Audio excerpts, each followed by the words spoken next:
Me gusta hacer esto siempre. Todavía no conecta ni su audio, ahí sí. Llegó Balán. Alan Aquí llegué, Con su puntualidad, Sí. Oye, esto está proverbial, increíble. sí, Qué puntualidad todos y todos. con Todo. mi proverbial puntualidad. sí. Sí, está muy bien. ¿Cómo están? Están cansados, ¿no? A ver cómo sale una remera esta de la vaca atolada ahí, en un momento va a salir, ¿no? No, esa es la Sí. del padre. Ah, No, claro. claro, pero sí. No, tranquilo, tranquilo. Pero tenemos que superar una cierta cantidad de vistas. Entonces hay que esperar todavía, hay que ir. Sí. Y una cantidad de programas para saber que sobrevivimos. Sí, Mira, totalmente de acuerdo. Sí. ¿Cómo están? muy bien, muy Bien, Ah, bien. pero Sí, bien. ya. Pero estábamos hablando recién con Mario. El fondo ¿Qué? de Mario es el más serio de todos, ¿eh? El fondo claro de que sí. Mario realmente habla de un intelectual orgánico, un constructor de No, conocimiento popular. Realmente, sí, es un intelectual No sé, orgánico. no sé. Habla de mis nostalgias con el cassette, yo creo Sí, Cassette, sí, sí, principalmente. sí. muy siglo XX, muy siglo XX. espectacular. Sí, sí, sí, sí. Sí, O sí. sea, que tengo algunas décadas de retraso, digamos, tecnológico, pero está bien. Me siento cómodo ahí. ¿Esos son todos cassettes de audio? ¿Eh? Cassettes Ah, de mira, audio. Eso mismo. qué ¿Qué bárbaro. es un cassette? Preguntará el menor de Hay 25. nuevas generaciones que se No preguntan me qué es un acuerdo cassette. de Sí, sí, nadie. sí. Tal cual. Sí. A mí, fíjate que lo que más me impresiona no es aquellas cosas como los cassettes, que para nuestra generación quedaron atrás, sino aquellas cosas que fueron revolucionarias tecnológicamente y que ya quedaron atrás. Por ejemplo, un disquete. O sea, en algún minuto, hace 25 años atrás, o 20 años atrás por ahí, entonces uno decía, oye, un disquete ahora, entonces decía, esto es el futuro, no el Claro, cassette, es un disquete. sí, sí, O Después, un sí. Discman.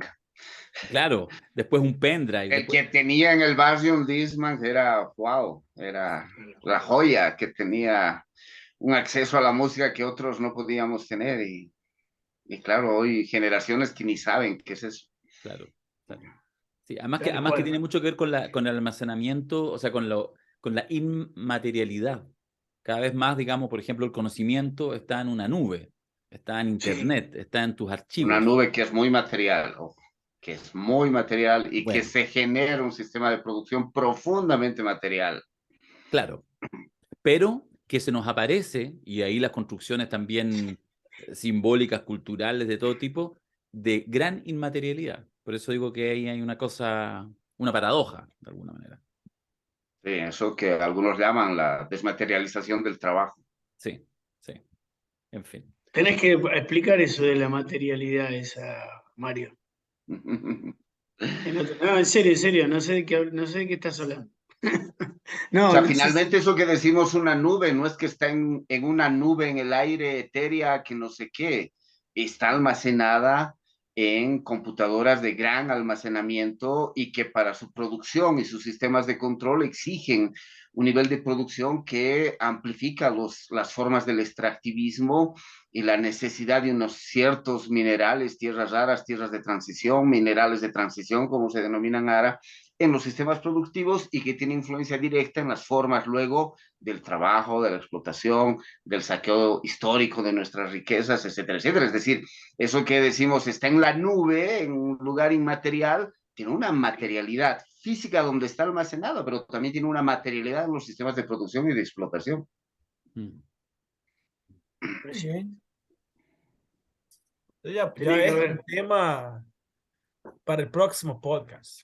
de otro programa. Sí, sí, sí, tal Sí, cual. otro programa, sí, sí. Sí, sí. Mira, Darío ya está pensando, pero Sí, no, es que no es un tema tan glamoroso. Él quiere temas, no, es Darío un quiere temas tema, más. es, Esto es súper. es un tema tremendamente clamoroso. De hecho, ahí, por ejemplo, no sé si les guste mucho, pero ¿dónde lo tengo? Fíjate, es que el último tiempo, bueno, pero no es el que estaba buscando básicamente el no cosa de Byung-Chul Han, que trabaja de alguna manera esta perspectiva, digamos, y esta como miradas de cierta angustia, justamente de lo inmaterial. Entonces, claro, uno puede contrastarlo con una materialidad, ahora no aparece, porque justamente la tendencia es lo etéreo de la materia, O sea, finalmente eh, eh, hacer parecer como que en realidad no hay corporalidad. Y eso no lo digo tanto en el sentido individual, sino un poco lo que plantea Mario, en las dinámicas que se establecen. Y por eso es que cada vez hace menos sentido una lógica que no sea sencillamente la satisfacción supuestamente individual, digamos, como un deseo que no se conecta con otro. Pero bueno, es una discusión. Es una Es discusión. un Bueno, temazo que Es vale un El la tema. problema, pena conversarlo y desde nuestras vidas, porque efectivamente ahí hay una afectación cotidiana sobre nuestro campo, las vidas, del trabajo, de las relaciones, de la manera en que gestamos procesos de conocimiento y saber, dónde validamos esos procesos de gestación. No sé, ahí hay un tema que vale la pena algún rato intentar conversar sobre él. Sí. Una pregunta, así, pero sobre la marcha. En 30 segundos, ¿cuál fue la principal noticia política o social esta semana en sus países? En 30 segundos. Santini, tú, la principal noticia esta semana en Brasil. En la visita de Lula a Portugal y hoy fue recibido con protestas de la extrema derecha portuguesa.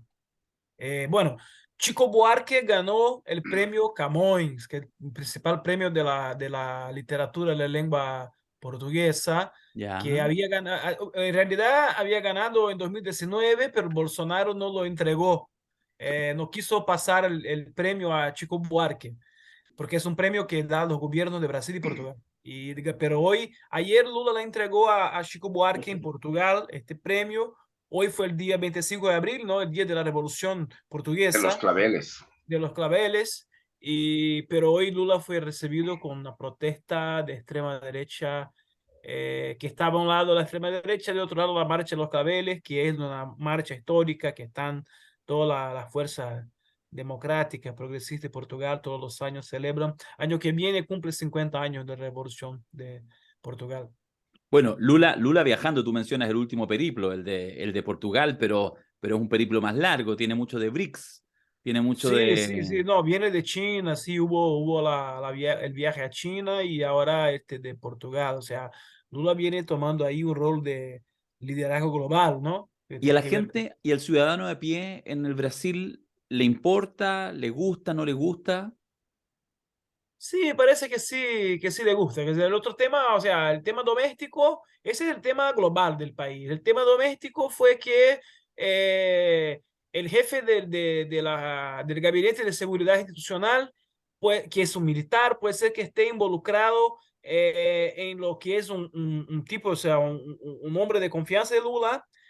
Hay la sospecha que él es uno de los que estén involucrados en las manifestaciones de 8 de enero del intento de golpe de Estado. Así que eso también es la otra noticia más en lo interno de lo que está haciendo una posible conspiración interna que también ha apoyado este tema de 8 de enero.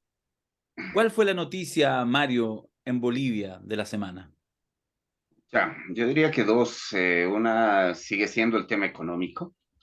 La aprobación de lo que aquí se denomina la ley del oro, que entre otras cosas, bueno, además que tiene otras aristas que vale la pena mirarlas con calma, pero entre otras cosas, autoriza la venta de parte de las reservas de oro para liquidez monetaria de dólares en Bolivia, que en este tiempo hemos tenido problemas con esa liquidez de dólares. Los argentinos aquí, Balán, podrá ver, se ha convertido en un mercado importante de flujo de dólares desde Bolivia hacia la Argentina.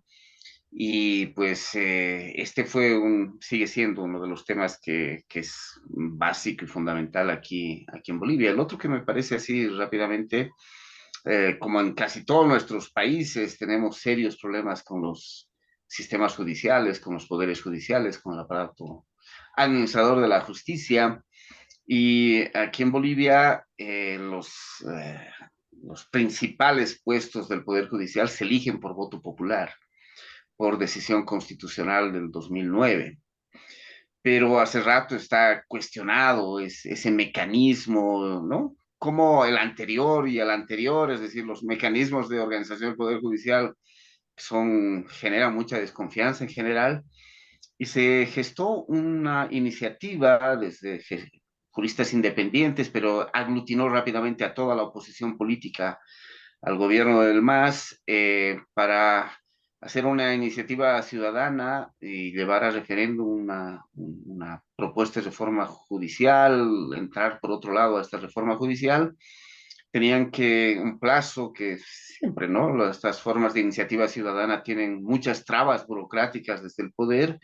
Tenían que recaudar 1,5 millones de firmas. Oficialmente hoy cerraba su plazo y declararon que recaudaron como 800 y pico mil firmas. Pero es súper interesante, ahí la noticia política central es mirar la composición de esas firmas, ¿no? De dónde vienen las firmas, en dónde recaudaron más firmas o menos, en qué sectores sociales, cuál es la movilidad social de una convocatoria de ese tipo, que puede ser en términos así justas, se necesita un debate serio sobre el tema del Poder Judicial en Bolivia, pero como está todo cruzado por posiciones políticas, un lugar de polarización y politización, es interesante leer esta no capacidad de gestar 1,5 millones de adhesiones a pesar de una campaña mediática y una campaña de todo el bloque de oposición muy fuerte. Y mirar, ahí yo creo que está la noticia más interesante, cómo se están moviendo las adhesiones para estos sectores a partir de dónde recaudaron las firmas. Está buena. Esto. ¿Y de dónde fue? ¿Y de dónde recaudaron? ¿De sectores medios altos? En general, ¿no? Son clases medias urbanas, grandes ciudades, hay una composición cada vez más conservadora de las grandes ciudades y eso también lo podemos evidenciar en muchas de las votaciones electorales en nuestros países. Sectores urbanos medios de grandes ciudades o de ciudades donde evidentemente hay una suerte de reserva, de fortaleza opositora. Por ejemplo, Tarija no es una ciudad grande, pero es históricamente bastante opositora, aunque el MAS ya ganó con mayoría algunas de las elecciones en Tarija. Es una de las ciudades que más firmas habría aportado a esta movilización. Y claro, al mirar ya el detalle de esa composición, es interesante mirar justamente, ya pensando en lo que van a hacer después, el próximo año, un año fuerte en términos de definición de candidaturas electorales. Perdona, interesante ese tema también, de la composición de la justicia y de estos modelos que en algunos casos, por ejemplo acá en Chile, son una cosa absolutamente contraintuitiva. Se entiende que la justicia tiene que ser una cosa aparte de la voluntad de las personas y tiene que regirse solamente por el derecho, justamente por hacer cumplir la legislación y por lo tanto uno supone una lógica neutral. Y claro, de repente alguien corre y dice, no, pero esto no tiene nada neutral, hay composición de clase, y entonces aparece la idea de mejor lo elegimos y que entonces sea la voluntad popular. Es buena, yo creo que es una discusión que no termina porque claramente ambas tienen dificultades de origen. Balán, ¿cuál fue la noticia de esta semana en la Argentina? No me digas Y nada de fútbol porque ya sería una cosa, ¿no? No, es una que tiene que ver con lo electoral, me parece. En la semana, Alberto Fernández, que es el presidente, declinó su candidatura a la reelección en las próximas. Entonces había todo un clima de interna en el frente de todos, ¿viste? Para ver cómo se iba a articular toda la cuestión electoral, porque digamos, va creciendo el fenómeno este de Milei, se está posicionando cada vez mejor. Hay una interna muy grande en lo que era el O peor, Macri. depende de dónde se lo mire. Claro, claro. Claro, mejor para él. No, para él es mejor. Este, y, y entonces, bueno, el tema era cómo se articulaba el frente de todos. Al retirarse Alberto Fernández, abre todo un escenario nuevo y ahí está la mayoría de la militancia más de izquierda, está a la expectativa de cómo se va a posicionar Cristina Kirchner en todo el escenario, si efectivamente va a lanzar su candidatura, si va a darle su bendición a algún otro personaje del Frente de Todos, en fin. Pero todo en el marco de una debacle, de una especie de descomposición del Frente de Todos muy fuerte, muy fuerte. A velocidad crucero se está destartalando todo. Tengo la duda si seguir hablando de Argentina, porque efectivamente la noticia es buena, o seguir hablando pero poner un contexto. Vamos por lo segundo. Déjame poner un contexto, pero después volvamos, porque yo creo que me da la Pero el sensación... programa ya arrancó. Sí, No. sí. Esta vez llegó tarde la ubicación, no la presencia de Balán. Sí, pero Balán, ahora Balán está en vivo. Ahora descubrió que está en vivo. Muy ¿Qué bien. hace Balán? Pero Así vos, pues. pero ya arrancaste vos. Todo el ¿En rato. serio? Pero Lo si mismo vos no que empieza a dijiste, grabar, ya está. Es un podcast esto. pero escúchame, si dijiste, tiraste otro temario, yo pensé que estabas en No, el yo dije... prolegómeno. Pero qué personaje. No, Bueno, así no puede ser, no. No, vos sabés que mi representante no me dijo que iba a ser así esto. No me ¿para dijo que qué? era así. Dijo, mira, se van a No comunicar leyó la con la letra producción. chica, ¿Eh? no leyó la letra chica, sí, Me encanta. claramente. Sí. Es que en la ¿Sabés lo otra, que en iba el a otro hacer? episodio, Pará, recordando que en el otro episodio llegaste retrasado, entonces cuando llegaste ya estaba, pero siempre arranca así, no sabemos, siempre es así. siempre es así, Mirá, siempre es mirá así. lo que iba a hacer. Iba a decirte, che, pongo la cámara si se ve mejor en el programa. Che, Iba a poner pon la la cámara. cámara. Sí, Oye, mira, Tengo cámara. para tu... No, Tengo muy una bien. cámara. Ay, Sí, sí. no. Cámara La, ca- externa. la- Ya están compré. out las cámaras La externas, compré Balán. ayer para nuestro Ah, podcast. Muy bien, muy bien. Oye, déjame decirte que en La Cosa Nostra, acá en el podcast que hacemos acá en Chile, cuando se integró hace un año atrás casi, Alejandra Matus, tremenda periodista, en fin, no sé qué, famosa, televisiva y toda la cosa, y se demoró como 4 programas para empezar a acostumbrarse que uno empezaba a grabar. Entonces dijo cosas de las cuales después se arrepintió profundamente, Pero claro, en forma y fondo, pero pero claro, no, amigo. yo soy Vos un decime, hipócrita. che, básico. Muchachos, ya arrancamos. Ya arrancamos. Bueno, ok. Qué bar. Ya, vamos, ahora sí. pero resulta que ya está. Arrancamos. Empezamos. Arrancamos, ahora sí. Te voy a mandar la versión corta, Balán, para que... ¿ah? Dale, dale, dale. Te voy a decir para que crea que arrancamos antes. Oye, bueno, lo que la gente le parece fantástico, lo más sabroso, lo que dijo antes de que supiera que estaba grabando, donde fue Claro, categórico. claro.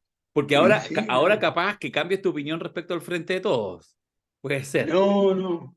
No. Puedo. Por Ya, suerte puedo Sostener. continuar. No tengo que mentir. muy bien. No. El Frente de Todos en Argentina está. Mira, básicamente es que no. Lamentablemente no se tomó la decisión política en el Frente de Todos de ir construyendo una unidad política a lo largo de estos 3, 4 años que tendría que haber sido una especie de experimento al estilo del Frente Amplio para poder enfrentar a lo que podían ser estas operaciones de la derecha nacional. Entonces, esa unidad no está construida. La derecha está haciendo lo de siempre, que es lo que contaba Mario recién. Operaciones con el tema del dólar blue, presión en los medios, ¿cómo se llama? Cabildeo con los deudores, los acreedores internacionales. O sea, está haciendo la jugada de siempre. El tema es que estos 3 años que podrían haber articulado una unidad ciudadana popular para resistir esos embates, a pocos meses de las elecciones esa unidad no fue construida y entonces ahora hay realmente una situación de debacle, porque no hay una referencia y está todo el mundo a la expectativa de que la última clave de una posible unificación de algo, que es Cristina Kirchner, se pueda expresar, ¿no? Pero estamos realmente muy mal, además porque hay un panorama económico muy inestable y toda la sensación de que se prepara el terreno para que en un eventual triunfo de la derecha haya la legitimidad social como para aplicar un ajuste feroz también. Mm. Porque, digamos, caotizada la situación económica de la Argentina, el próximo gobierno viene a decir, bueno, venimos a poner orden después de todo este caos, pero necesitamos el sacrificio del pueblo durante 2 años poder ordenar nuestras cuentas, ¿no? Mm. Y ahí viene la privatización, los ajustes, más privatizaciones, más ajustes, más extranjerización de la economía. Así que estamos realmente en un panorama complicado. Che. Mira, Wow. lo quiero conectar, solo para poner el tema que se los había planteado como una idea muy básica, muy matriz, podemos entrarle por diferentes partes, que es esta idea justamente de los liderazgos, ¿ya? De los liderazgos, pero no en el sentido Ahora sí edulcorado del empezó el programa. término. Ahí empezó el programa. ¿Eh? Ahí empezó el programa. No, por el contrario, ahora decae. No, respecto a los liderazgos, pero de alguna manera a esta lógica muy compleja del poder. El poder es un bicho tremendo. El poder puede. ¿Ah? Esa es la definición del poder. El poder puede. Entonces, claro, cuando tú tienes poder y cuando puedes, probablemente, y cuando lo ejerces, insisto, estás en esa condición, hay pocos incentivos probablemente para dejar esa condición. O sea, yo estoy en una condición en que puedo. ¿Qué cosa? Lo que tengo que hacer. ¿A razón de qué voy a salir de eso? Entonces, además me parece que hay una historia en las izquierdas latinoamericanas, si uno analiza, probablemente incluso en esto, en el tema de la concentración del poder en una figura, en una persona, en un presidente, en un líder, que pasan los años y se mantiene, ya sea en el poder formal o con un liderazgo importante, que me parece que es uno de los buenos lugares en los cuales uno puede plantearlo, conversar, discutir, porque me da la sensación, o al menos en mi opinión, que ahí hay una impugnación que de pronto no nos hemos hecho, digo, desde el mundo, de los progresismos, de las izquierdas sobre todo, hay una cosa que de repente pasamos un poco por alto, porque, insisto, se reitera más en este mundo que en otros. Son otros los pecados de otros mundos, no tanto la reiteración del liderazgo. No sé. Entonces, bueno, digo, entramos a esta noticia con algo que en el titular, en el primer titular, podría asomar contraintuitivo a lo que acabo de decir, que es justamente la declaración de un presidente en ejercicio, que puede ir potencialmente a una reelección, pasando por unas primarias obligatorias, donde por supuesto él tiene encuestas en la mano, digamos, ¿ah? Pero bueno, al menos hay una cosa contraintuitiva y que yo creo que igual llamó la atención y fue inesperado, que fue lo que decía recién Eduardo, el anuncio de Fernández de no ir a eso.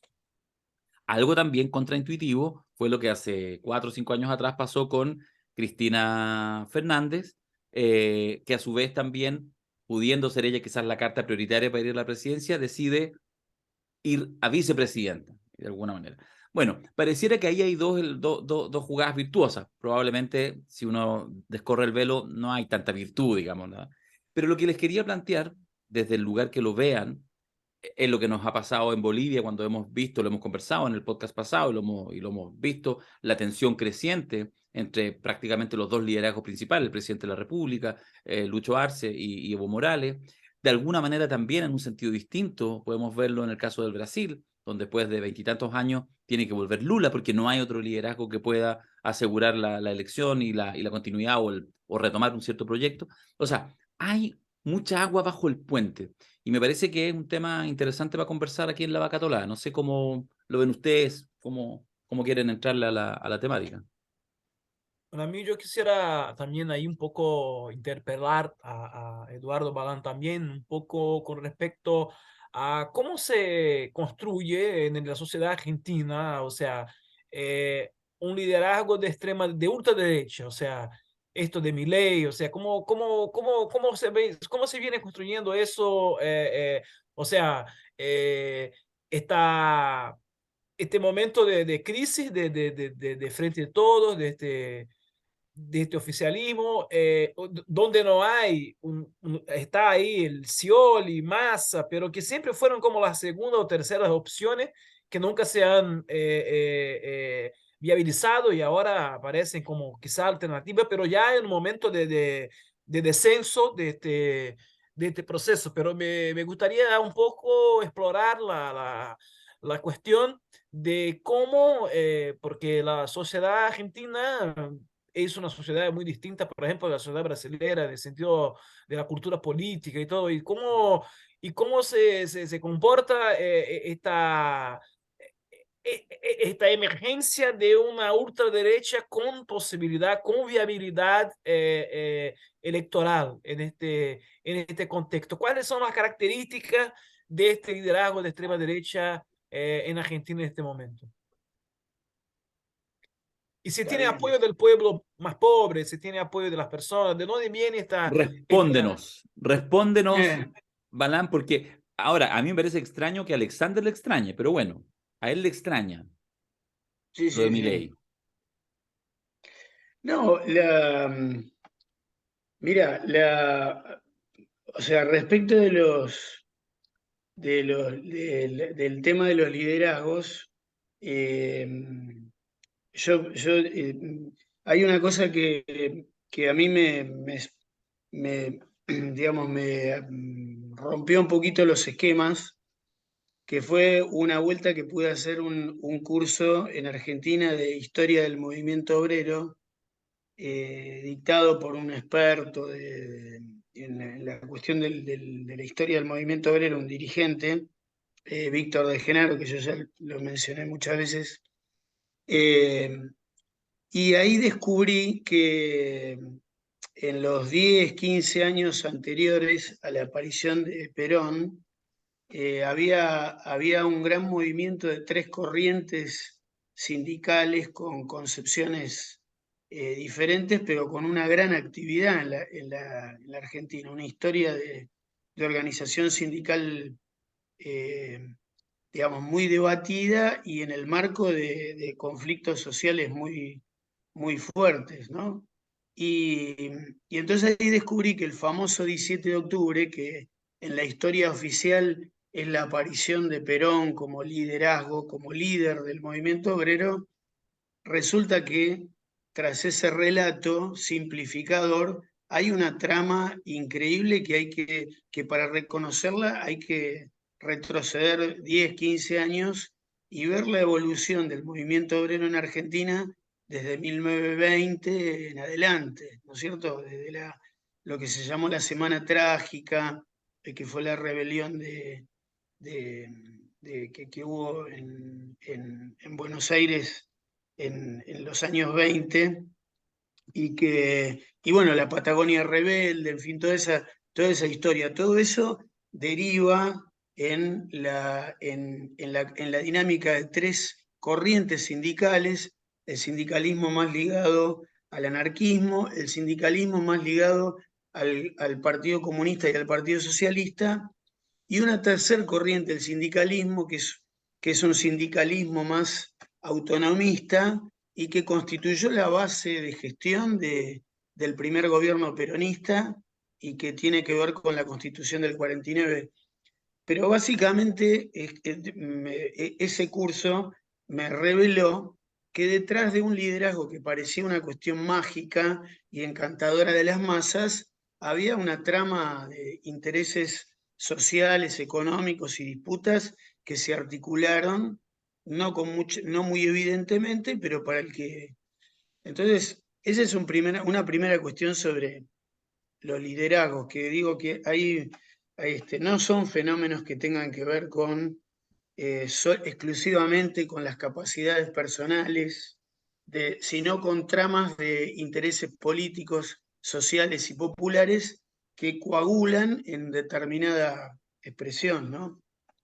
No existía el Partido Peronista el 17 de octubre, ni siquiera el Partido Laborista, no existía el peronismo el 17 de octubre. El 17 de octubre fue un montón de gente a pedir que no echaran a un secretario de Trabajo, nada más, ¿no?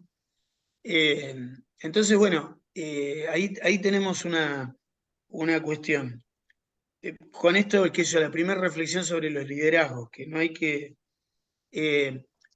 respecto de lo que preguntaba Alexandre, mirá, no hay que perder de vista una cosa, que en el 2001 la sociedad argentina tuvo una eclosión política y social, que usó la bandera de que se vayan todos. O sea, nosotros tenemos 40 años de democracia. En la mitad prácticamente, en el 2001, tuvimos un episodio que fue que el conjunto del pueblo argentino derrumbó al neoliberalismo sin que tuviera una propuesta superadora bajo la consigna del que se vayan todos.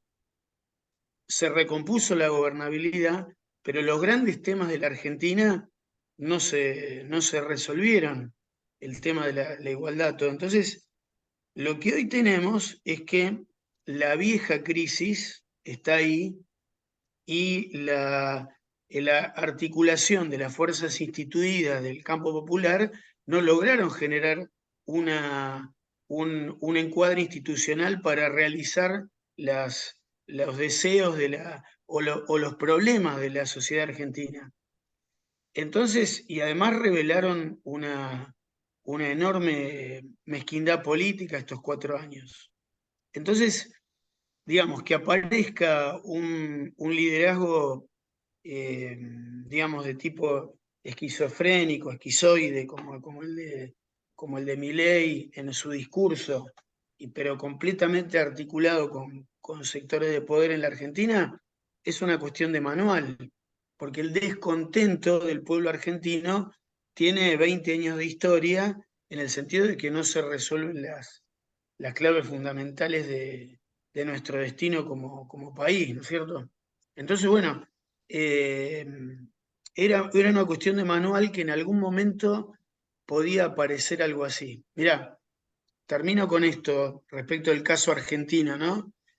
En el año 2011, Cristina Kirchner ganó las elecciones con el 54% de los votos. Pero la segunda fuerza, la que salió segunda, fue el Frente Amplio Progresista, que era una experiencia partidaria que nucleaba al socialismo santafesino, a partidos progresistas de distintos lugares del país. Si uno sumaba el caudal electoral del kirchnerismo más la segunda fuerza, se llegaba a la conclusión histórica en el comportamiento electoral argentino de que el 70% del electorado había elegido opciones de centro-izquierda. O sea, teníamos un escenario político absolutamente novedoso. La primera fuerza era una candidata de centro-izquierda peronista y la segunda fuerza, un partido de centro-izquierda de raíz más socialista radical. Esa hubiera sido la oportunidad política de generar un acuerdo sociopolítico que permitiera las bases de otra Argentina. No sucedió eso.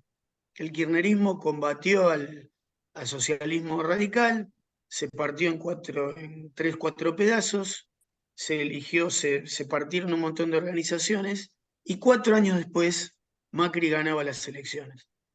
O sea, termino con esto, el pueblo dio a la centroizquierda votos de confianza, aliento, empuje. Ganó Macri 2015. En el 2019 el pueblo argentino lo desaloja del poder. Volvemos el Frente de Todos. A los 3 años, otra vez el acuerdo de la deuda, otra vez el ajuste. No, pero me refiero a que el pueblo argentino volvió a elegir una propuesta de centro-izquierda. El pueblo argentino, sí, el Frente de Todos era la alternativa para desalojar al macrismo del poder. O sea, el macrismo era la opción de derecha, el Frente de Todos era nuevamente apostar entre comillas, al populismo. Entonces, tenemos un pueblo que le da confianza, le ha dado históricamente voto de confianza a opciones de centro-izquierda. Y tenemos una dirigencia que no se hace cargo de esa confianza y no estructura propuestas de políticas sustentables para desarrollar una alternativa.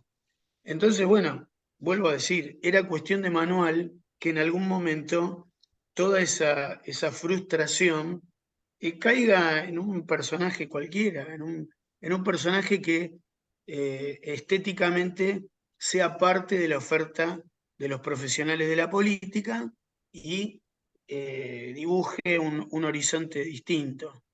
Ahora, De todas maneras, termino con esto. No sé cuál va a ser el comportamiento electoral de todo eso. Eso está todavía por verse, ¿no? Porque en general esas locuras, digamos, no, a veces no tienen. Una cosa es la solidez que aparentan en la campaña y otra cosa es lo que pasa el día de las elecciones. Pero te quiero decir que yo le veo muchas razones.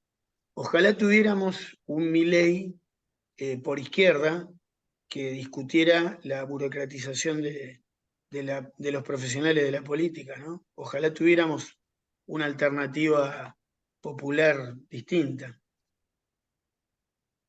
Alexandre Mario. Yo quisiera volver un poco a uno de tus planteamientos, Darío. Estaba intentando pensar por ahí. Primero, no es un terreno en el que me siento muy cómodo hablar de la noción misma de liderazgos y lo voy a poner por donde miro el asunto, porque luego también hay una asociación muy fuerte en términos de candidaturas, en términos electorales, ¿no? Y, y entonces mucho de lo que acontece en los procesos sociales terminamos leyendo a partir de los momentos episódicos fundamentales, por supuesto, que son los momentos electorales. Y eso eclipsa muchas veces lo que está ocurriendo en esos procesos sociales o lo oculta. Cuando podríamos leer mucho eso que leemos como liderazgos, más bien como escenarios de concentración del poder, que podría ayudarnos mejor a entender esas relaciones. Pero vuelvo, como decías, Darío, un poco a tu arranque, a tu provocación. Eh, lo que clásicamente denominamos derechas, los sectores conservadores ligados a los proyectos políticos de clase, de las élites, de las clases hegemónicas y dominantes en nuestros países, articulado a sectores de clase en las potencias transnacionales, juegan proyectos de clase desde el poder. O sea, lo hacen teniendo el poder económico, el poder sobre las estructuras institucionales, en muchos casos en nuestros países, largos procesos mismo de rotación, por decirlo de alguna manera, de partidos en el ejercicio de gobierno, pero sin modificaciones sustanciales sobre las estructuras macroeconómicas, es decir, se juegan desde un lugar de clase que detenta el poder. Cuando lo haces desde ahí, la importancia de unos liderazgos carismáticos en términos electorales o que catalicen en el imaginario popular una persona salvífica, no sé, de este tipo, no es tan necesario. Y las derechas, en este sentido, lo que podemos decir las derechas, han jugado sentidos de alternancia, pactos políticos más amplios, no siempre han dependido de figuras carismáticas en términos electorales para ganar elecciones, porque se la juegan desde el lugar del poder y que pueden permitirse flujos de disputa entre sectores políticos al interior del mismo proyecto de clase. Tengo la sensación que esos proyectos de lo que podemos denominar derechas conservadoras, que se expresó desde finales del siglo pasado, o sea, las últimas 2 décadas con mayor intensidad, en Chile las últimas 3 décadas, con el proyecto neoliberal, pasó a tener esta debilidad de tener un proyecto de poder gobernable y un modelo económico estable que le diera esa configuración del poder. Y entonces los sectores vinculados a los conservadurismos mayores han empezado a necesitar la presencia de candidaturas outsiders, ¿no? Por fuera del sistema, críticos del sistema y la institucionalidad, con unos populismos de derecha que capturen simpáticamente la votación y entonces pueden aparecer desde la imagen de Trump, ¿no? O Bolsonaro, inclusive, ¿no? En contra de la institucionalidad de la democracia. Alguna vez ya hablamos aquí de cómo la derecha también empieza a configurar unos discursos anti-institucionalidad, cuanto antes ese era el patrimonio de las izquierdas y los sectores populares. la presencia de Kast o Milei, o aquí en su época la presencia de Camacho, digamos, como emergente político de las extremas derechas. Entonces, cuando ese proyecto se resquebraja, la presencia de algunos que denominamos liderazgos que concentran en el imaginario la posibilidad de guiar una propuesta electoral, se hace necesario también para las derechas. Y es interesante porque ese es un fenómeno para el caso nuestro, digamos, en el escenario contemporáneo, podríamos rastrear en la historia otros momentos parecidos, pero en el escenario contemporáneo es un fenómeno de las últimas 2 décadas, ¿no? Que las derechas acumulen liderazgos de corte populista, por decirlo de alguna manera, para garantizar una cohesión social, un imaginario de apoyo, cautive a sectores populares, etcétera. ¿Qué pasa con las izquierdas? Que es un poco lo que planteabas, Darío. Porque parecería que históricamente, más bien las estructuras de las izquierdas, inclusive con estructuras de partidos más consolidados que las formas clásicas de las derechas, en sus estructuras de partido, terminan concentradas en el imaginario con liderazgos que suelen denominarse fuertes y concentradores, ¿no? Fidel Castro en Cuba, para poner el ejemplo legendario, digamos, de ese proceso y la importancia de estas personas que generan equilibrios, digamos, entre las tendencias internas de esos partidos y esos movimientos. Y ahí yo personalmente creo que hay algunos elementos que nos podrían ayudar. Uno primero de esos elementos que nos podrían ayudar a comprender esto, creo, es justamente que al aparecer estos proyectos políticos, no desde el lugar del poder, ¿no? Sino desde el lugar que erosiona el poder, necesita que esta voluntad popular de transformación, Zabaleta Mercado, un notable sociólogo boliviano, decía, esta disponibilidad social para generar este convencimiento colectivo de que es posible transformar las estructuras que se han estabilizado desde las formas del poder clásicas y desde las élites, esta disponibilidad social necesitan a momentos figuras capaces de encarnar, voy a decirlo así, estas aspiraciones, estos deseos, la vida cotidiana de la gente, y sentir que puedo depositar confianza en esas figuras que ejercen estos liderazgos políticos y en muchos casos electorales. En otros momentos, liderazgos, aquí también lo hemos hablado, que no pasaban por el terreno electoral, pero sí por el terreno, por ejemplo, de la confrontación armada como mecanismo de salida. También necesitas depositar en esos liderazgos una confianza transformadora. Este es un elemento. Pero el otro elemento que me parece clave es una cosa que aquí hemos conversado algún rato también, que yo veo que es un comportamiento de las izquierdas, así hablando en su sentido más amplio de las izquierdas. Y es que justamente para ganar fuerza, ¿no? Al no partir del lugar del poder, necesitan una cohesión de los sectores de apoyo, de la base social de apoyo, y por eso las izquierdas históricamente han peleado por las dirigencias, por ejemplo, estudiantiles, sindicales, obreras, y la necesidad de un cierto control de la estructura partidaria sobre esos niveles de dirigencia que garantizan esta capacidad de caminar de partido. Y al hacer eso, inevitablemente, en la medida que esas alternativas ganan posibilidades de transformación, por tanto, se posicionan en las relaciones de poder de manera distinta, se convierten en proyectos viables, creíbles societalmente de transformación, tienden también a concentrar, entre comillas, esos liderazgos que son los que garantizan luego las disidencias internas. Porque esa es una de las cosas que personalmente las formas clásicas de las izquierdas que vienen del siglo XX, tengo la sensación, no saben lidiar. No saben lidiar con las diversidades, las disidencias internas, necesitan una cohesión interna muy fuerte para convertirse en capacidad de acción política. Ahora, si miro, y cierro con esto, si miro, como digo, no solo el episodio electoral, no solo el episodio partidario, y miro lo que aparece societalmente, me podría encontrar con que hay unas formas, lo voy a plantear así, comunitarias, que repiensan y recolocan la noción de los liderazgos y por tanto deconstruyen la propia idea de liderazgo en sí mismo. Lo voy a poner como un ejemplo así.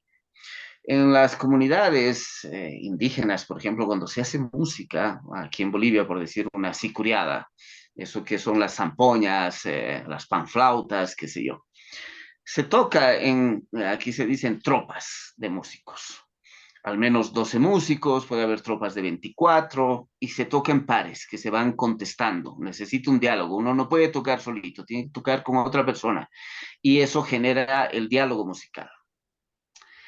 Se sabe quién guía la música, se sabe cuáles son los músicos de la comunidad más expertos y quienes van a guiar, se les da un tamaño del instrumento que va a guiar al resto. Y en cada tamaño, porque hay tamaños de los instrumentos, hay también los guías de instrumento de cada uno de los tamaños. Es decir, se reconoce el rol, por decirlo así, de liderazgo de una persona de la comunidad en esa tarea.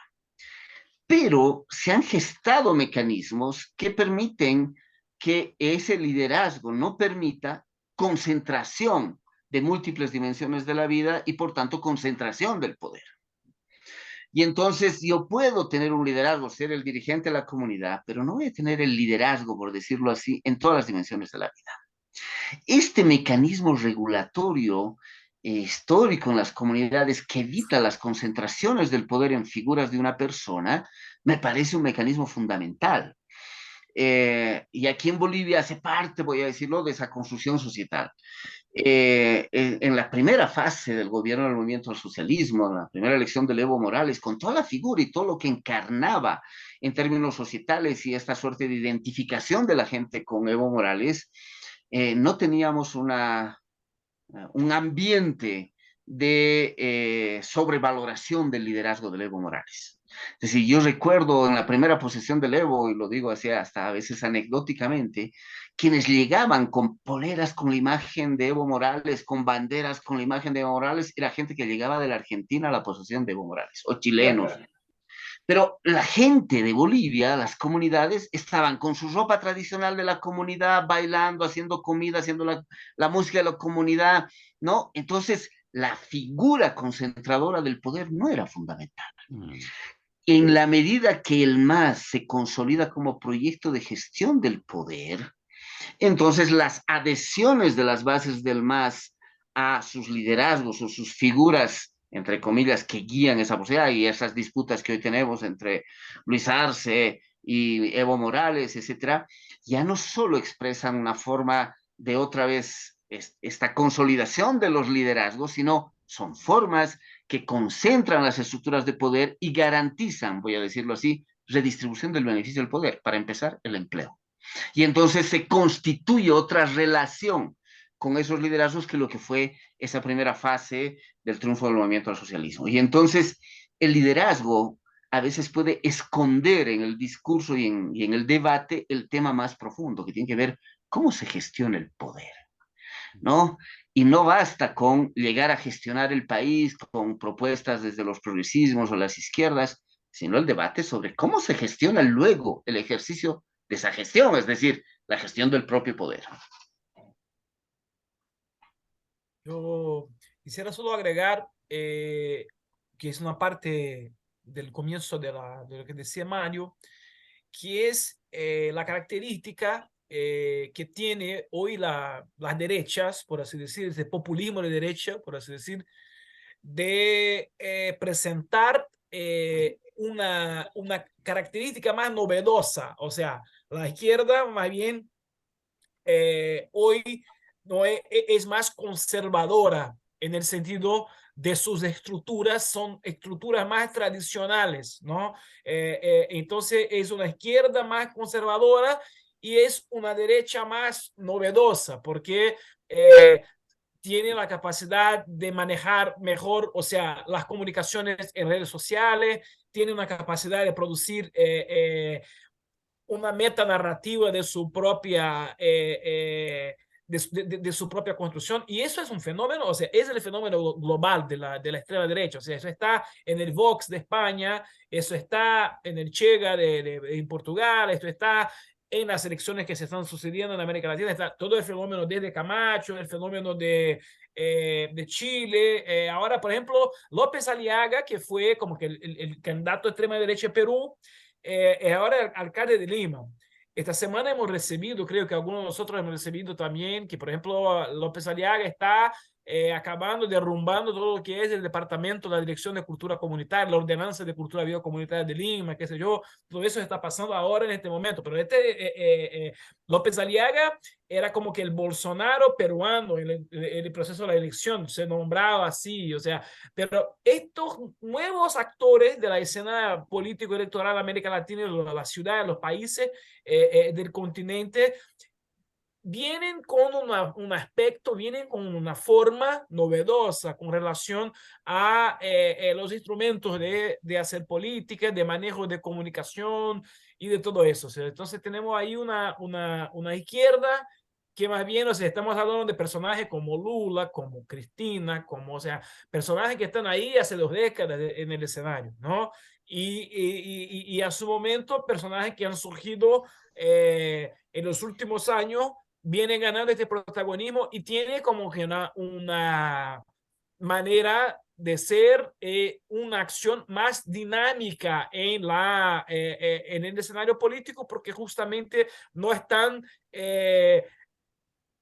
ligados, no hacen parte de tradiciones políticas ya tan consolidadas como sería como una derecha más liberal, una derecha más elitista, y son una derecha más populista y al mismo tiempo manejan instrumentos y maneras de comunicación y de gestión de su imagen y también de sus reciben, tienen la capacidad también de recibir las demandas del pueblo, el tema que ya hablamos acá en otros episodios, el tema del miedo, de la seguridad y todo eso, y con el tema económico, de la crisis, y con esto van gestando también un nuevo escenario donde en Europa el tema de la migración, por ejemplo, o sea, van jugando también con estos temas que están ahí también, no solo que no son temas solamente de las élites, sino que son temas que están también en el seno del pueblo. Sí, bueno, yo creo que ahora que lo conversamos, abre tantas aristas, todo el tema, digamos, de un poco la provocación inicial, de los liderazgos, y lo decimos un poco en la lógica, en la perspectiva de lo que lo planteaba también Mario, como un cierto anquilosamiento, una rigidez de la estructura, que claro, yo creo que incluso cuando tú hacías alusión a Fidel, yo creo que hay ahí, de hecho, un imaginario inicial que tiende a reproducirse. Porque la izquierda latinoamericana, por supuesto, uno hasta altura del partido podrá tener ciertas diferencias, o más que diferencias, una cierta distancia del modelo cubano, pero que el origen y que es muy difícil que alguien de las diversas izquierdas no valore la gesta de la Revolución Cubana, que de alguna manera es una síntesis de la transición del siglo XX, la capacidad, casi una especie como de colonialismo encubierto, qué sé yo, en la década del 50, en fin, toda la gesta de dignidad y la capacidad de los que no tenían nada poder derrotar finalmente algo así, casi como una colonia norteamericana. Y yo creo que de ahí se funda un mito fundacional. Y ese mito fundacional entonces se mantiene, y por lo tanto uno, en general en la izquierda, no hay un mayor, nunca ha habido en las izquierdas un problema en mantener los liderazgos por mucho tiempo, en la reiteración, al interior de las propias estructuras partidarias o de los movimientos, etcétera. De hecho, suele haber, yo creo, insisto, probablemente por este mito fundacional de que siempre la lucha es de chico a grande, porque es así, porque los movimientos alternativos están siempre en condiciones desventajosas, de manera económica, en fin, de todo lo que uno puede plantear. Y eso pareciera que de repente hace que perdamos de vista la necesidad de tener estructuras mucho más flexibles y sin meterle ni siquiera la complejidad de los tiempos contemporáneos. Porque ahora efectivamente esta condición media religiosa que nos regalaba Santini, que tienen de alguna manera muchas veces los movimientos alternativos de izquierda, tiene una estructura media religiosa. O sea, de mucha fe, de creer, que tiene un aspecto muy positivo, muy bello, ¿eh? Que tiene que ver con estos discursos éticos, etcétera, pero que muchas veces impide una mayor flexibilidad para ser capaz de conectarse con quienes están fuera de tus marcos de referencia. Los marcos de referencia, fíjate que la otra vez lo conversaba, perdona que me salga un poco el tema, yo creo que probablemente las izquierdas, si hay algo que los identifica, es un fuerte componente ético. Eso es lo que te distingue te encuentras en cualquier parte del globo con quienes comparten ciertos principios éticos muy fuertes, muy definidos. Es decir, como el amor al otro, el amor a los pueblos, como que no te importan las nacionalidades, las banderas, los orígenes. Lo importante es el colectivo. Ahí hay una cosa que es muy fundacional. Y eso que es bellísimo, también tiene una cuota como de pronto de, no sé, como de un instinto conservador de mantener. Y eso me parece que es tremendamente complejo. Y bueno, después, por supuesto, nos pegamos ya el salto en las disputas políticas, cuando efectivamente tú quieres seguir manteniendo la estructura porque estás convencido de que tiene que ser por aquí y por lo tanto no admites que tu idea original, después de 5, 10, 15 o 20 años, bueno, puede sufrir mutaciones sin que eso implique una traición a algo originario. Insisto, yo creo que esta idea como fuertemente ética, fuertemente originaria, nos pasa facturas complejas.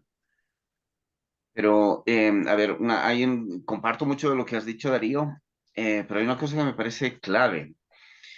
Esta suerte de conservadurismo que decías, tengo la sensación que ocurre mucho cuando haces este paso de, digamos, el movimiento social que intenta generar transformaciones inspirado en valores éticos o proyectos de sociedad, lo que sea, y cuando pasas a la gestión Mm, de ese aparato de administración del Estado que son los gobiernos. mm, Y el Estado en sí mismo, las formas administrativas de ese poder que se materializan en los gobiernos y en las estructuras burocráticas, están configurados históricamente para garantizar su reproducción.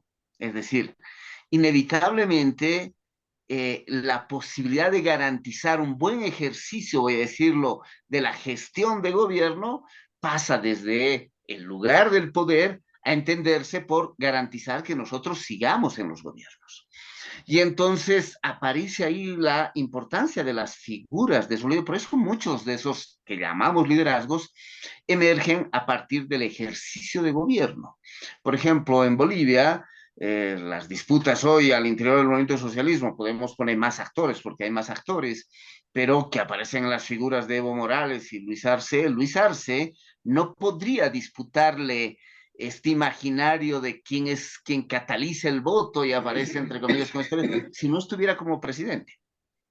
¿No? Es decir, este lugar de la gestión del poder que me da una manera de vincularme con la sociedad, como decía, para empezar primariamente desde la posibilidad de ofrecer empleo, me coloca en un lugar de la relación distinta. Por eso, uno de los problemas es cuando estos procesos que emergen desde el campo popular y podemos mirar los procesos del peronismo, los nacionalismos de los años 50, ¿no? 40, 50 en nuestro continente, o la primera ola progresista de finales del siglo XX, inicios del siglo XXI, los procesos actuales con la emergencia de lo que algunos empezaron a denominar una segunda ola progresista, ¿no? La presidencia en Chile, en Colombia, ¿no? Los nuevos progresismos que venían también críticos con los progresismos de la primera generación, de finales del anterior siglo y cuando esos procesos que emergen como alternativos pasan a la gestión de los procesos de gobierno, si no se discute cómo se gestiona eso, terminan inevitablemente rápidamente concentrando el ejercicio del poder. Y la concentración de ese ejercicio del poder disminuye la fuerza social, la capacidad creativa de la sociedad. Por eso los procesos transformadores en el fondo no pueden ser liderizados por los sectores de gobierno. Necesitamos sectores mm. de gobierno emergidos del campo popular. Esto que llamamos campos de las izquierdas genera una disponibilidad desde los gobiernos y la administración del Estado mejor para los procesos de transformación. Pero si finalmente las sociedades terminan delegando su lugar de la emancipación y de los procesos transformadores a esos sectores, terminas concentrando el poder y los roles de los llamados liderazgos son mayores. Y luego terminas diciendo, es que si sale este liderazgo, se derrumba todo. porque luego las pugnas internas en la gestión del poder son terribles y entonces el liderazgo es el que concentra ciertos equilibrios en esos procesos, garantiza esta suerte de adhesión, de convencimiento social de que se puede seguir por este camino, porque terminas en esa estructura, la gestión del poder termina configurando las condiciones para que emerjan eso que denominamos liderazgos, pero que en el fondo son formas de la administración del poder que tiene que ver con la institucionalidad. Y por eso en este escenario en que las llamadas izquierdas administran vía progresismos, más centros, centroizquierdas, otros, no sé, más radicales discursivamente, pero más autoritarios, una configuración súper compleja en esos procesos, esos escenarios terminan inevitablemente concentrando poder y quitándole fuerza social. Lo que nos contaba Eduardo de la Argentina y el escenario electoral que se viene y la necesidad en el frente de todos de escuchar voces de los que se han denominado liderazgos para saber qué se hace finalmente en términos electorales, termina erosionando esta capacidad social que cuando él mismo contaba del peronismo no se podría entender sin esta confluencia de una diversidad mucho más amplia de tendencias del movimiento social que hace emerger posibilidades de triunfos electorales o de personas que capitalicen, digamos, o concentren de alguna manera esta voluntad y esta fuerza popular. Sí, eso, Eduardo, sí, justamente es eso, que hay la pelota dando bote. Cuéntanos un poco, porque mira, solo una idea que me resuena, te la complemento a la buena consulta que te hace Mario. Porque pensando, te escuchaba en tu inicio y de alguna manera pareciera que gran parte de quienes podrían sentirse, ya sea desde adentro o desde afuera, sencillamente como adherentes del Frente de Todos, insisto, no necesariamente muy cercanos, pero que obviamente no quieren que vuelva el macrismo ni ninguna y por lo tanto mucho menos una versión extrema como es la de Milei.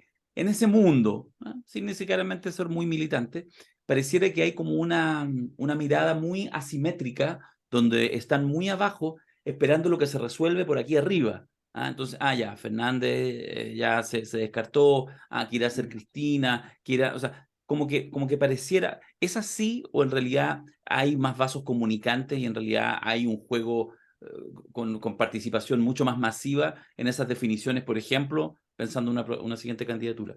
Te lo agrego ahí. Dale, sí, mira, estaba pensando, bueno, son todos temas tan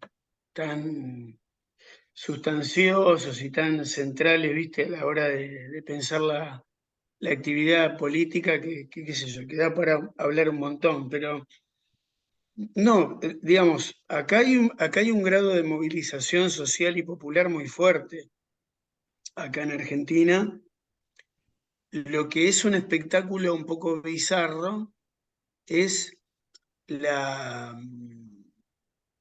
son las prácticas de los políticos profesionales. O sea, ese es el espectáculo muy desanimador, ¿viste? Muy desanimador. Ahí yo me acuerdo un análisis que hacía Bifo Berardi cuando tenía que explicar por qué la gente estaba votando la ultraderecha en Europa, y decía es que la gente, decía, lo resumo, pero decía, la gente después de la experiencia de Tony Blair, de Clinton, de todos esos progresismos que terminaron siendo la punta de lanza del mayor proyecto neoliberal en Europa, la clase trabajadora europea es como que, y usaba la frase de, quiero, decía, quiero humillar a mis humilladores. O sea, yo creí en la socialdemocracia europea y me cagaron de esta forma y yo quiero humillar a los humilladores. Y entonces ahí fue el caldo de cultivo de una serie de cosas de ultraderecha. Hoy un poco la situación en Argentina es que realmente hay una dirigencia al frente de todos que no estuvo a la altura de lo que podría, porque el pueblo argentino se está movilizando todo el tiempo. Acá hay marchas por los planes, marchas por la soberanía, marchas contra el extractivismo, marchas en defensa de los pueblos originarios. Hay un grado de movilización muy grande con el tema del acuerdo con el fondo, ¿no? Entonces, en realidad tenemos una crisis de las prácticas políticas de la izquierda instituida. Y yo voy a tratar de ser breve, pero tengo que voy a tirar un par de ejemplos bíblicos para entender. Wow. Sí, sí, sí, sí. Por la hora creo que, ya podemos entregarnos a la verdad En la divina. No, Cosa pero, Nostra acá en Chile nos encantan los ejemplos bíblicos, así que ah, está sí. en tu salsa, sí. No, a mí me gusta mucho una anécdota, un relato del rey Salomón que hay en la Biblia, y que es ese relato donde el rey Salomón, hay dos madres que se presentan ante el rey diciendo que son las madres de un bebé. Y entonces las dos tienen sus argumentos y el rey Salomón dice, bueno, dice, llama a uno de los guardias y dice, parta al bebé por la mitad y cada madre se lleva una mitad del bebé, ¿no? Una de las madres dice, bueno, sí, estoy de acuerdo, dice, porque yo soy la madre, nadie se lo va a llevar si no es mío, así que yo quiero mi mitad.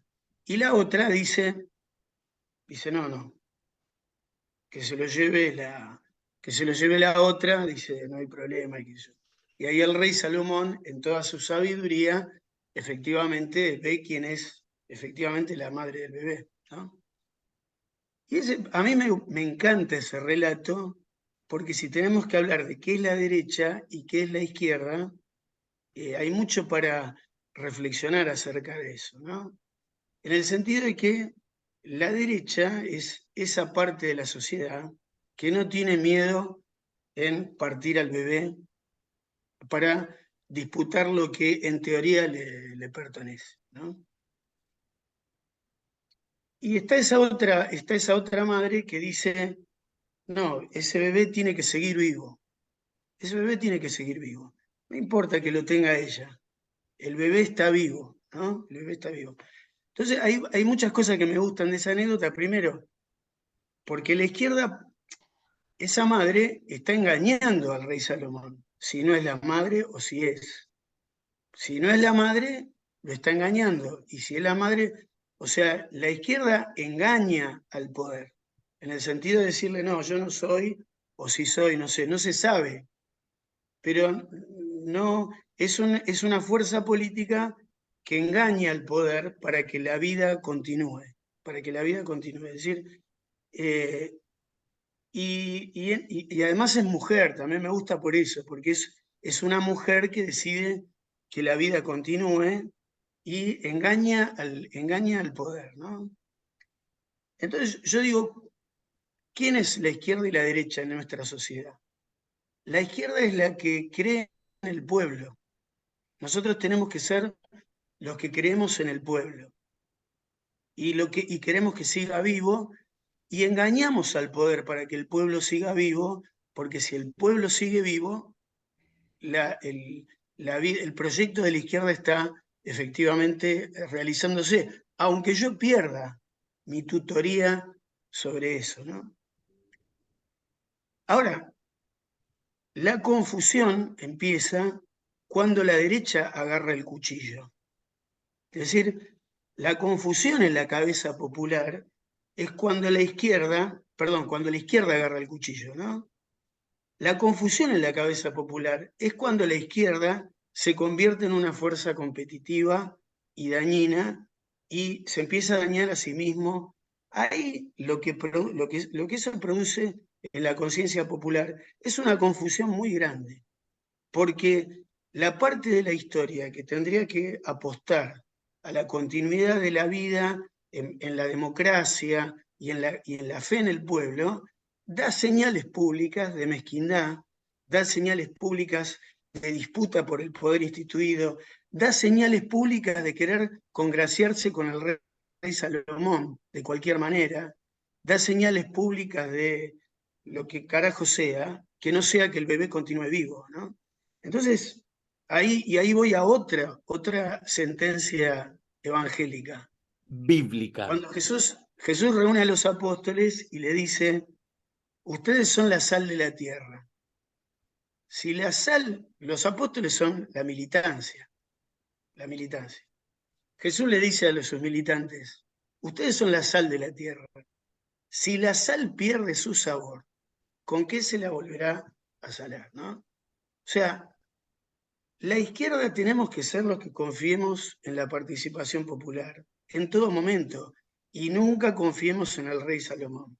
Siempre confiemos en la vida del bebé, no en el rey. Que el bebé siga vivo, eso es lo nuestro, ¿no? Cuando tomamos actitudes de rey o de cortar al bebé, o todo eso, ya se produce un caos. Y ahí en el caos puede crecer cualquier cosa. Entonces, nosotros, perdón, Te está llamando el rey Salomón. perdón. O algún pastor para reclamar Pero por el copyright. voy a que nosotros estamos, tenemos que, en ese sentido, creo que hacer carne una teoría política que nos vuelva a la idea de que nosotros tenemos que construir el poder en lo social, en lo colaborativo, y no apurarnos mucho, un poco lo que decía Mario, ¿no? En el sentido de la gestión. Nosotros no estamos exclusivamente para gobernar. Nosotros estamos para garantizar que el pueblo gobierne siempre. Entonces, no hay que apurarse por la disputa de la gestión, me parece a mí. Hay que fortalecerla, hay que aprender, hay que construir científicamente, artísticamente, socialmente, pero entender que toda vez que nosotros entramos en la trampa de la gestión de lo instituido, estamos arriesgando la posibilidad de perder nuestra esencia, que no está exactamente en el trono del rey, sino en la necesidad de que el bebé siga vivo, ¿no? Y si nosotros perdemos nuestra misión, se altera toda la escena, ¿no? Entonces, Frente de Todos. Lo primero que tendría que haber hecho el Frente de Todos es constituir un frente amplio, diverso, popular y todo eso. Y enfrentar una derrota por ahí. Eso hubiera llevado a que no hubiéramos firmado el acuerdo con el fondo. Efectivamente nos hubieran sacado a patadas de la Casa Rosada. No importa, no importa. No es problema perder. El problema es que el bebé no siga vivo. Entonces, eso es clave, ¿viste? Clave. Si hay que perder, no hay drama. Ahí se pierde, ¿qué va a hacer? A veces se gana, a veces se pierde. Lo que uno no puede entregar es el alma de la propia visión, porque eso es lo que el pueblo no puede procesar después. Y eso se convierte en enfermedad, ¿no? Tremenda, tremenda. Difícil seguir después de esto. Ya vamos a ir cerrando. Los pero bendigo a todos. Los bendigo a todos. Yo quiero, no sé si terminar, porque cada uno podrá decir lo que quiera, pero yo quiero hacer una pregunta y la voy a concatenar a Alexandre. A propósito de cuando uno mira en relación el periodo de los últimos 20, 25 años en el Brasil, estoy pensando desde la llegada al poder de Lula, el 2002 y todo lo que eso significó, además con el alcance regional y todo. Yo me acuerdo, Santini, no sé si te acordarás tú, que en alguna conversación hace varios años atrás, tú me decías, no me acuerdo a quién citabas, pero de algún diálogo con alguien que había ejercido durante varios años como ministro en los gobiernos de Lula, Dilma, en algunos. Entonces, que esa persona, muy autocríticamente, una transparencia importante, decía, a modo de metáfora, pero bastante literal, digamos, que durante muchos años no le tocó abrir una puerta.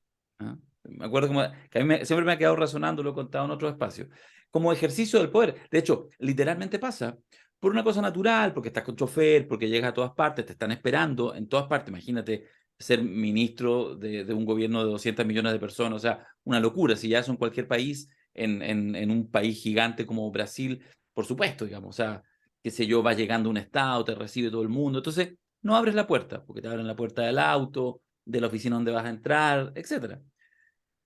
Y entonces esta persona te lo plantea. Entonces me quedo con esa metáfora que es muy ilustrativa, porque a ti te ha tocado ver, ser observador, participante en algún nivel pequeño porque eres más joven, pero ser observador de ese ejercicio natural después de, ¿cuánto? 16 años de gobierno, de muchos años de gobierno, de cuatro gobiernos, no completo el último de Dilma, de ese proceso natural, me imagino, de cierto anquilosamiento. Y después les tocó vivir durante los años de Temer primero y de Bolsonaro después, estar absolutamente fuera de esos espacios. Y ahora retornar. ¿Piensas tú alguna reflexión más madura? ¿Hay algunos aprendizajes que se pueden haber hecho incluso después de haber dejado los gobiernos de Lula primero, de Dilma después? ¿Cómo aparece eso, esta idea ya en esta nueva experiencia ahora con Lula en el gobierno? Bueno, hay un aspecto positivo de lo que fue esta autocrítica de las puertas, porque de hecho eso lo dijo José Dirceu, que es un gran dirigente del PT, además fue el dirigente que estuvo en la lucha armada de los 60-70, estuvo en Cuba, es lo que tiene más conexiones con Fidel, con el sistema, con el partido cubano también, pero también fue uno de los primeros que fue arrestado por los esquemas de la Odebrecht, de corrupción y todo. Entonces es un personaje muy complejo, pero con gran capacidad de análisis, también crítica y autocrítica de la coyuntura. Hoy está fuera de gobierno, o sea, hay toda una generación también de este proceso que salió. Y lo que se ve hoy, que me parece que es el aspecto positivo de que puede ser que sea de alguna manera una consecuencia de este proceso autocrítico que de alguna manera se hizo en los últimos años, que es la diversidad, o sea, de personas, de mujeres, de personas negras, de personas LGBTQI, o sea, hay un gobierno más plural y más diverso. O sea, la movilidad social que se generó también en la sociedad brasileña con estos gobiernos, de alguna manera, en esta experiencia del gobierno de Lula llegó al poder, llegó a los espacios de poder. O sea, la ministra de Cultura es una mujer afro, cantante, hay un ministerio de los pueblos originarios, se volvió el ministerio de la equidad racial, de los derechos humanos, es un intelectual afro. O sea, de alguna manera, el tema de la diversidad y también de nuevos personajes. O sea, la hermana de la Marielle Franco, que fue la concejala que asesinada en 2018 y todo, es hoy ministra de la igualdad racial. Así que me parece que hay por lo menos un intento de una renovación de personajes y por así decir, de más diversidad.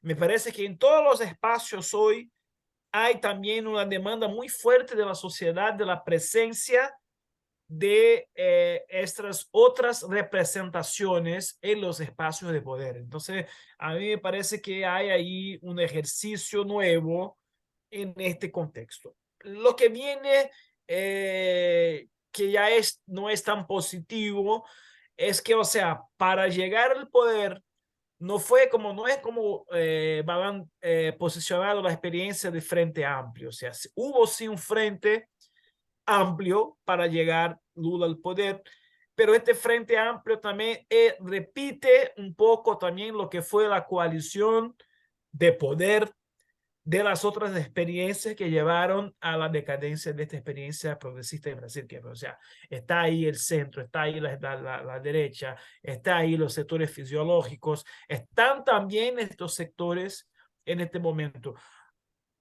A mí me parece que Lula tiene en este gobierno, él dice que no va a la reelección, pero no, ya anunció desde su elección que no va a la reelección, que es su último mandato, qué sé yo, pero él tiene una postura más a la izquierda que su gobierno. En realidad hoy es un poco, Lula es un personaje que tiene la capacidad de vocalizar y de decir cosas más avanzadas de lo que es la capacidad de su gobierno, pero él de alguna manera lo subraya también, dice, mira, lo que la gobernabilidad permite es hasta aquí, pero lo que yo pienso, lo que lo veo, la posibilidad del país es más allá.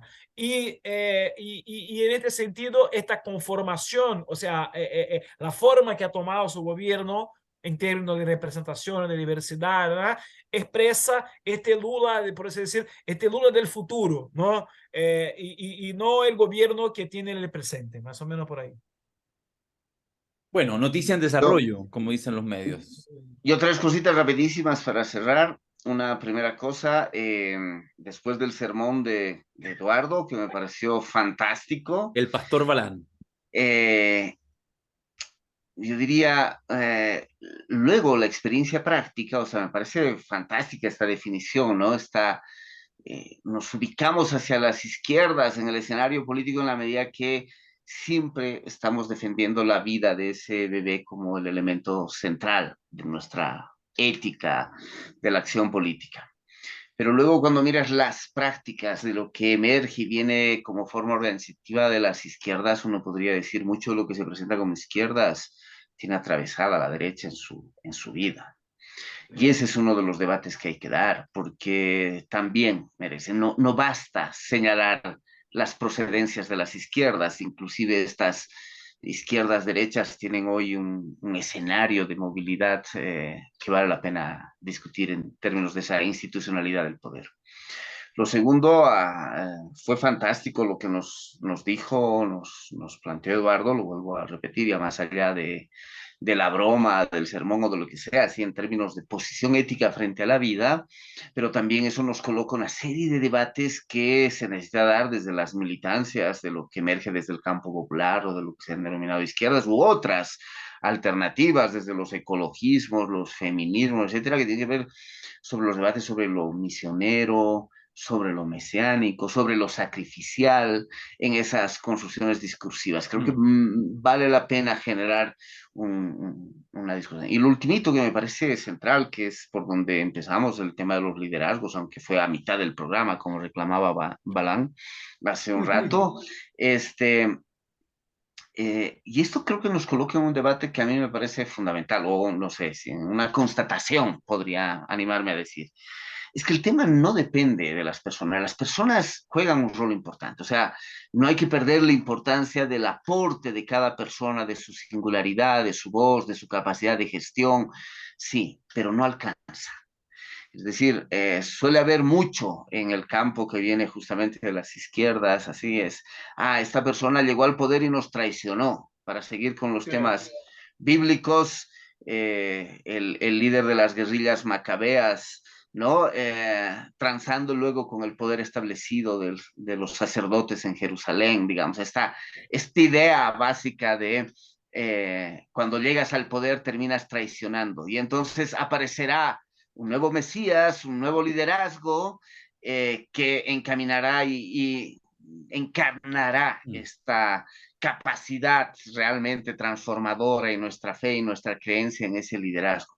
Y el tema no va hasta por ahí porque conocemos historias de centenares de personas fantásticas como personas, pero cuando llegan a la gestión del poder no es que cambiaron de ser, ahora son unas malas personas, pero en la gestión del poder ocurren cosas como esas de nunca abrir la puerta o ocurren una serie de transacciones económicas de negociación, ¿no? Con quienes, a quienes querías erosionar su lugar del poder y terminas consumido en una parte. Por eso decía, el tema de los liderazgos no pasa por reconocer quién es mejor líder o no sé qué. O sea, también, como digo, es importante el rol de las personas, pero pasa por un debate serio de cómo se gestiona el poder. Para cerrarlo así, en Bolivia creo que fue uno de los aprendizajes más duros y dolorosos de este tiempo, pero luego de Darío decía algún momento, no sé cómo mencionó, presidente de la República, bueno, en Bolivia ya no somos una república desde el año 2009,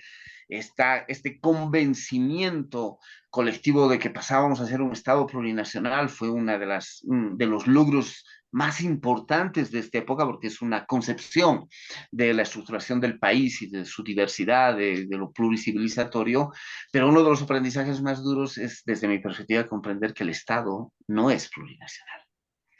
que lo que es plurinacional son las sociedades. La sociedad. Y que esas sociedades son las que pueden regular, presionar, encontrar alianzas, encontrar puertas y ventanas en ese estado que favorece la vigorización, el desborde, la emergencia, la irrupción de lo plurinacional en el conjunto de la vida. Entonces, recolocar ese debate en otro lugar del debate sobre la propia gestión del poder nos puede recolocar en el debate sobre los llamados liderazgos.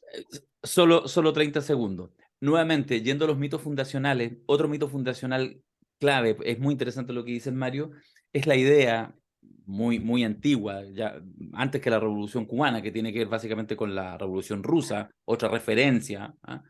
Que es la idea del asalto al Palacio de Invierno. La idea de que entonces uno no tiene el poder, está fuera del poder porque no tiene la estructura, porque no está, y sucede algo, y además muchas veces así, mágico, tiene un día, una fecha, una hora, es un 1 de enero, es octubre del 2017, y entonces el asalto al palacio. Y por lo tanto, no tenías poder y ahora tienes poder. Y eso, ninguna de las dos cosas es cierta o al menos completamente cierta. A veces tienes poder sin estar en las estructuras formales y a veces incluso hoy en día, en los tiempos contemporáneos, cada vez más asumes esta responsabilidad formal y muchas veces se diluye inmediatamente el poder en el sentido de legitimidad, en el sentido de interpretar a la ciudadanía. Yo creo que está bien interesante esa atención permanente en el Estado. Jóvenes de espíritu. Hermanos. Aunque estamos Ese tan es otro cansados. mito, el de la juventud es otro mito. Ese es otro mito. Mito de mierda. Ya. Nos encontramos en 2 semanas más, si es que sus apretadas agendas lo permiten, porque ay, que son complicados ustedes, pero bueno. Sí, pero no, ¿y qué te pareció? ¿Anduvo bien más o menos? ¿Qué cosa es esto? Deja terminar el programa para que volvamos. Ahora No, todavía sí, no no ha terminado, terminó. Eduardo. No ha El terminado. tipo No no se dio sabía. cuenta cuándo empezó El y tipo no ¿Cuándo sabía ni terminó? cuándo cuándo empezaba ni termina. cuándo terminaba. Es que Balán es un alma muy noble. Dejémoslo ahí, un alma muy noble. Ya, chao. Nos vemos, un Chao, Chao, beso, un buenas chao. noches. abrazo. Chao, chao. Vos-